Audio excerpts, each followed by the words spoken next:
நீங்கள் பாலச்சந்திரன் சார்ட்ட ஒரு கேள்வி வச்சிங்க சார். அம்பேத்கர் சிலை இல்லையே அப்படிங்கிற மாதிரி ஒரு கேள்வி வச்சிங்க. அவர் கூட சொன்னார். நான் ஆடடாக அதில் சில விஷயங்களை சொல்கிறேன். நீங்கள் அம்பேத்கர் பயின்ற மாரத்வாடா பல்கலைக்கழகத்திற்கு அம்பேத்கர் பெயர் வைக்க வேண்டும் என்று மகாராஷ்டிரா மாநில அரசு முடிவு செய்தபோது பெரும் கலவரம் வெடித்தது. நூற்றுக்கணக்கான பேர் அங்கே பலியானார்கள். அதற்கு பதில் சொல்லும் விதமாக தமிழ்நாட்டில் முத்தமிழறிஞர் டாக்டர் கலைஞர் அம்பேத்கர் பெயரை வைக்கக்கூடாத ஒரு கல்லூரிக்கு இதோ நான் வைக்கிறேன் என்று சொல்லி சென்னை சட்டக்கல்லூரிக்கு புரட்சியாளர் பாபா சாஹேப் அம்பேத்கரின் பெயரை வைத்து அழகு பார்த்தவர் முத்தமிழறிஞர் டாக்டர் கலைஞர். ஆசியாவில் முதன்முறையாக சட்ட பல்கலைக்கழகம் ஒன்றை தனியாக நிறுவி அந்த சட்ட பல்கலைக்கழகத்திற்கு பாபா சாஹேப் அம்பேத்கர் பெயரை வைத்தது திமுக, முத்தமிழறிஞர் டாக்டர் கலைஞர். அம்மையார் ஜெயலலிதா அவர்கள் கட்ட ஆரம்பித்த அம்பேத்கர் மணிமண்டபம், அது அவர் கட்ட ஆரம்பிக்கிறார், அவருடைய ஆட்சி மாற்றம் நடந்து விடுகிறது.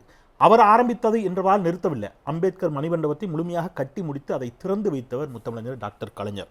அம்பேத்கரினுடைய பிறந்த நாளை சமத்துவ நாளாக அறிவித்து ஒவ்வொரு அரசு அலுவலகங்களிலும் பள்ளிகளிலும் உறுதிமொழி ஏற்க செய்தது திராவிட முன்னேற்ற கழகம்.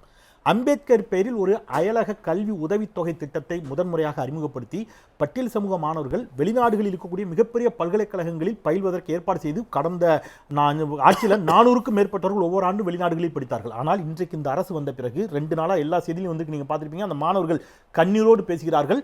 அம்பேத்கர் பெயரில் செயல்பட்டு கொண்டிருக்கக்கூடிய ஒரு அம்பேத்கர் அயலக கல்வி உதவித்தொகை திட்டத்திற்கான நிதி போய் சேரலை.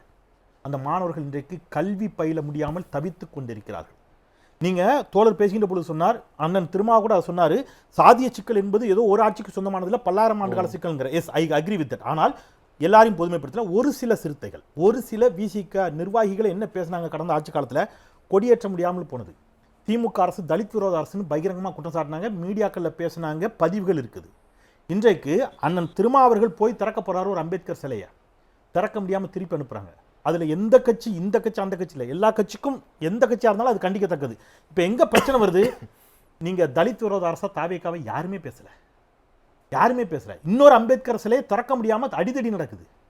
தலித் விரோத அரசுன்னு தாவேக்காவை யாரும் சொல்லலை. வேங்கை வயலில் மனித மலம் கலக்கப்படுகிறது, அதை திமுக பெரிய தலித் விரோத கட்சிங்கிற மாதிரி அதை போர்ட்ரைட் பண்ணி சொன்னாங்க. இவ்வளவு செய்த திமுகவை அப்படியான ஒரு தோற்றத்தை கொண்டு போனாங்க சிலர். விசிகாவில் இருக்கக்கூடிய நிர்வாகிகளை இன்னைக்கு ஒரு அரசு பள்ளியில் மாணவர்கள் குடிக்கக்கூடிய குடிநீர் தொட்டியில் மனித மலம் கலக்கப்பட்டிருக்கிறது, யாருமே பேசல. அப்ப இங்க எங்க சிக்கல் வருது, உள்ளபடியே தலித் மக்களுக்கான சிக்கலை எந்த கண்ணோட்டத்தோடு ஒரு சிலர், நான் திருப்பி சொல்றேன், எல்லாரையும் சொல்லல, நான் ஒரு சிலருக்கு விசிகாவில் திமுக ஒவ்வாமை ஏன் ஏற்பட்டது, யாரால் ஏற்படுத்தப்பட்டது அப்படிங்கிறதையும் அது அண்ணனே ஏற்றுக்க மாட்டார். திருமானனே அதில் முரண்படுறாரு, அவரே பலமுறை அதை என்ன செய்யறாரு, தவிர்க்கிறார். அப்போ திமுகவுடைய நிர்வாகத்தில் இருந்த சிக்கலை சுட்டி காட்டினீங்கன்னா அது வேற. இன்னைக்கு இப்ப தாவேகாவுடைய நிர்வாக சிக்கலா இதை சுட்டி காட்டுங்க, அது வேற. ஆனால் திமுகவை ஒட்டுமொத்தமாக தலித் விரோத கட்சி என்று சொன்ன வாதம் இருக்கு இல்லையா, அது ஏற்கத்தக்க வாதம் அல்ல. அப்படி சொன்னீங்கன்னா இன்னைக்கு தாவேகா ஆட்சியில் இந்த அம்பேத்கர் அயலக கல்வி உதவித்தொகை திட்டம் நிறுத்தப்பட்டுடுச்சா அல்லது ஏன் பணம் போய் சேரல, எனக்கு தெரிஞ்சு விசிக இதுல ஏதாவது நிச்சயமா ஆக்கப்பூர்வமா ஏதாவது எடுப்பாங்கன்னு நம்புறேன். ஆனால் இந்த நிமிடம் வரைக்கும் எதுவும் சொன்னா தெரியல. அப்புறம் வடமாநில தொழிலாளர்கள் தமிழ்நாடு அரசு போக்குவரத்து கழகங்களில் பணியமர்த்தப்பட இருக்கிறார்களாங்கிற கேள்வியை மார்க்சிஸ்ட் கம்யூனிஸ்ட் கட்சி இன்னைக்கு எழுப்பி இருக்குது. ஏன்னா உத்தரப்பிரதேசத்தை சேர்ந்த நிறுவனத்துக்கு டெண்டர் கொடுத்துட்டாங்க. இதை இந்த நிமிஷம் வரைக்கும் திருமாவளவன் கண்டிச்சதா எனக்கு தெரியல. கண்டிச்சதுனால நான் ஏத்துக்கிறேன், மகிழ்ச்சி. அதுக்காக அவரை ஏத்துக்கிட்டாருன்னு நான் சொல்லல, அவர் கண்டிப்பாரு. நான் சொல்றது, இது போன்ற 1-2 நிகழ்வுகளை வைத்துவிட்டு ஒரு சிலர் இவ்வளவு பரந்துபட்ட பார்வையில் செயல்பட்ட ஒரு இயக்கத்தை சிலர் சமூக வலைதளங்களிலும் ஊடக விவாதங்களிலும் அதோட நம்பகத்தன்மை சிதைக்க நினைப்பதுங்கிறது நீண்டகால ஜனநாயக பயணத்திற்கு ஆரோக்கியமான போக்காக இருக்காது அப்படிங்கிறத தாழ்மையோடு சொல்றேன். சுருக்கமா செந்திவேல் குறிப்பிட்டது போல சட்ட பல்கலை பெயர் வைத்ததிலிருந்து அயலக கல்வி தொகை கொடுத்ததிலிருந்து அதில் நாங்கள் மாற்றுக்கருத்தை சொல்லலை. அதில் எந்த மாற்றுக்கருத்தும் எங்களுக்கு இல்லை. அதே சமயத்தில் அந்த நிதியை உயர்த்தி கொடுக்க வேண்டும், இன்னும் கூடுதலான மாணவர்கள் கொடுக்க வேண்டும் என்ற கோரிக்கையை நாங்கள் முன்வைத்து இருக்கிறோம். அதே சமயத்தில் இப்போ சொன்னார் அயலக தொகை போய் சேரன்னு, அப்படி இல்லை, போய் சேருது.